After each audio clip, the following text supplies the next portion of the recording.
Could the Dallas Mavericks trade for Myles Turner? That is the topic on Dallas Mavericks Today. Harrison Graham, Jeffrey Cooperstein with you. We told you last week that we would take a closer look at Turner, Ayton, and Capela. Well, we're doing Turner today. And before we dive in, Coop, we want to know, what year did you become a Mavs fan? Coop, do you remember the year it was for you? The first Mavs game I ever remember going to was the first year at American Airlines Center, so around 2001-ish. That's my first memory. Yeah, that sounds about right for me, around the turn of the century. So I'll say 2000 because Dirk was definitely on the team by then. And that's what I remember. So I'll say 2000. If you can remember, let us know. And if you can't, just take a guess for us, the range of when you did finally become an MFFL.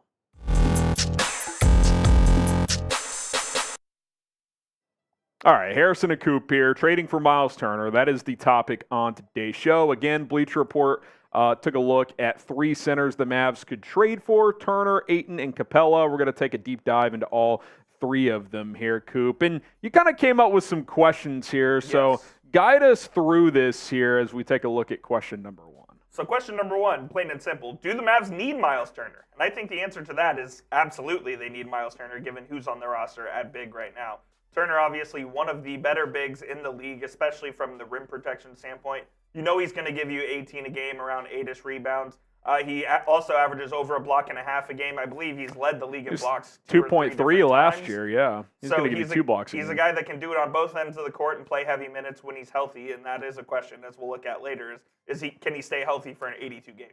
Yeah, and look, the word need is very strong, right? Like, do they need him if they want to be a championship contender? Yes. Do they need him to make the playoffs? Probably not, but isn't the goal to be a contender, right? Like, if Myles Turner is available, you should absolutely view that as an opportunity if you're Nico Harrison, Mark Cuban, whoever, in terms of trying to bolster this roster. Now, just imagine Myles Turner instead of Richaun Holmes on this graphic right here. Yeah. It'd look a lot better. Yeah, and look, like, obviously you'd lose Hardaway off your bench, so you'd lose some depth. But a big 3 of Luka, Kyrie, and Myles Turner, along with core pieces like Grant Williams, Jaden Hardy, etc.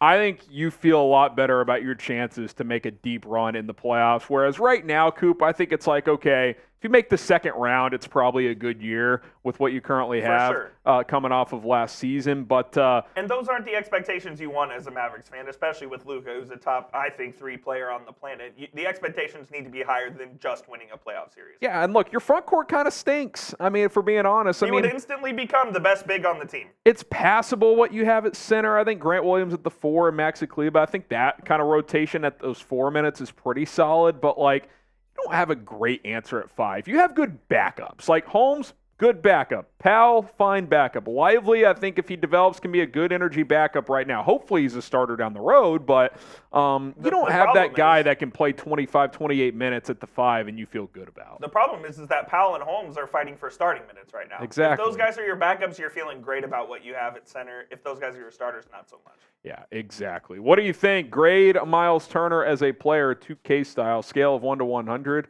I'd say coming off last season, Coop, 85, 86. I mean, yeah, he had a great year. I mean, we can take a look at his stats. He had a career season pretty much, 18 and 7, 2.3 blocks per game. Also shot over 37% from the field. So Turner can kind of do it all, and he's a guy that the Mavs could really use just in the middle of the paint, just directing traffic and kind of being the anchor of their defense. Yeah, we said this the other day, and I'll say it again here. Out of these 3 centers we're going to discuss this week, I would move Josh Green for Myles Turner. Like, I would pull the trigger on that. I would be hesitant with Ayton and Capela. You could potentially talk me into it, but I would not have hesitation to move Josh Green to get Myles Turner, because if you get Myles Turner with Luka and Kyrie, I think this roster is in a better place than it was when you made the conference finals. I really do. I would agree.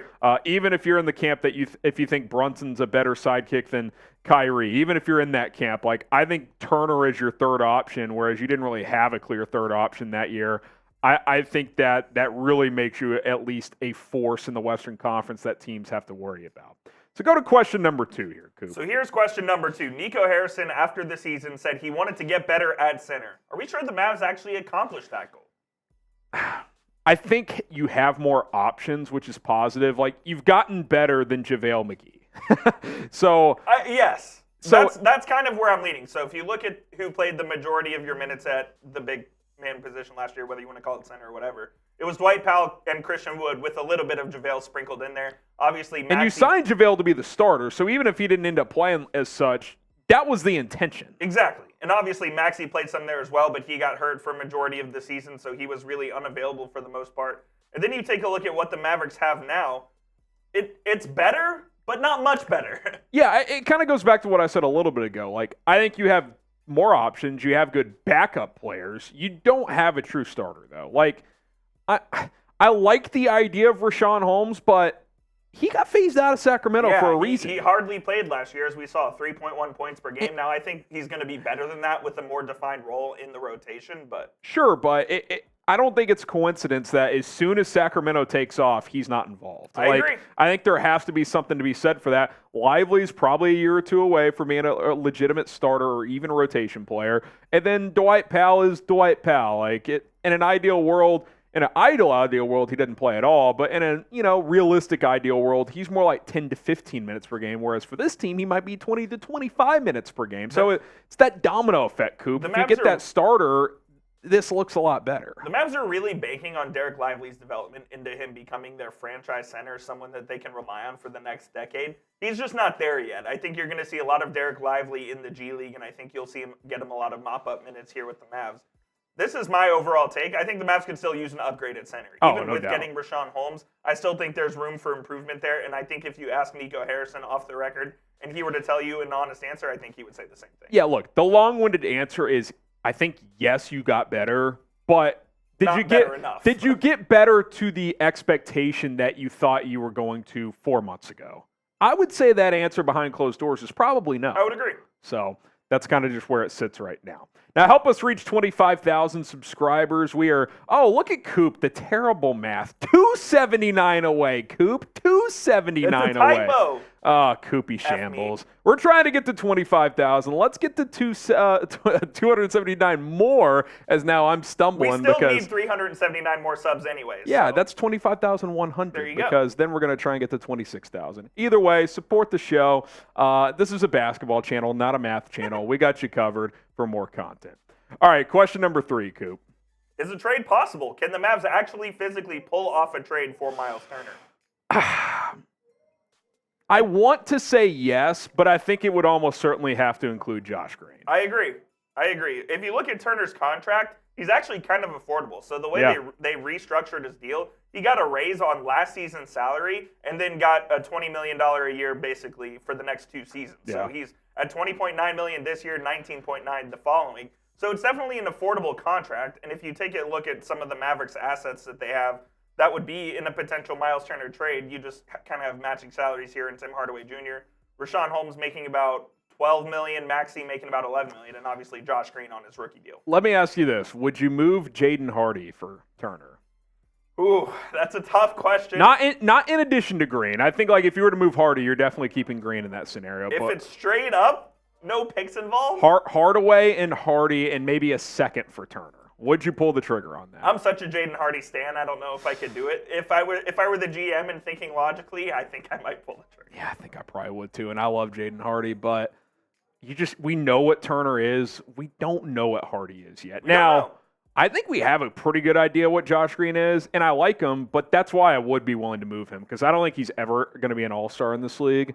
I just don't.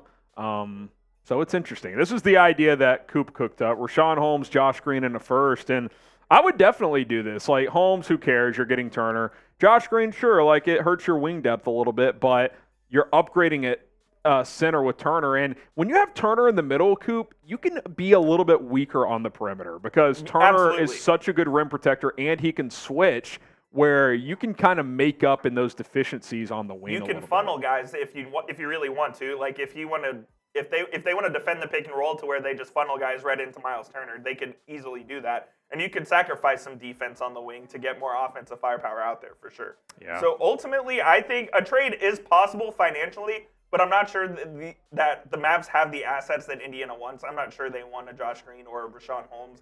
maybe a Tim Hardaway. I know Rick Carlisle's a big fan of Tim Hardaway, so that could be a possibility as well. But Yeah. I'm not sure they have the assets. Overall. It's interesting. I mean, the Carlisle connection certainly is interesting when you think about this. But yeah, I mean, I do wonder if if it did come down to Jaden Hardy, like if that was the sticking point. If that was the sticking point, what Nico would do, it would be. I don't think he would trade Hardy and Green. I'm pretty confident in saying that, but. Would he trade Hardy and keep Green, even though he'd rather go the other way?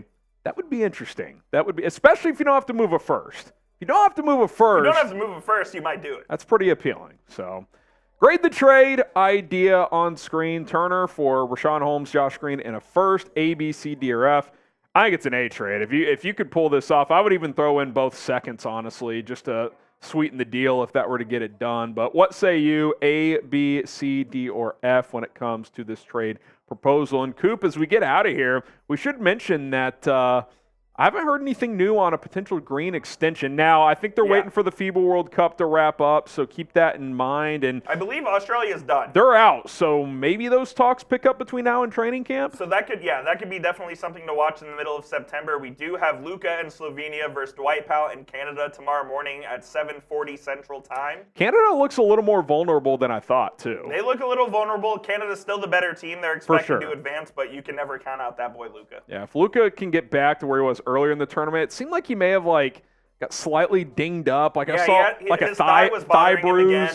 Yeah. Hopefully that's nothing serious and he can play through it. And I'm definitely rooting for Slovenia over Canada. Dwight, we love you, but we'll see. Love you, Dwight. Hope you lose.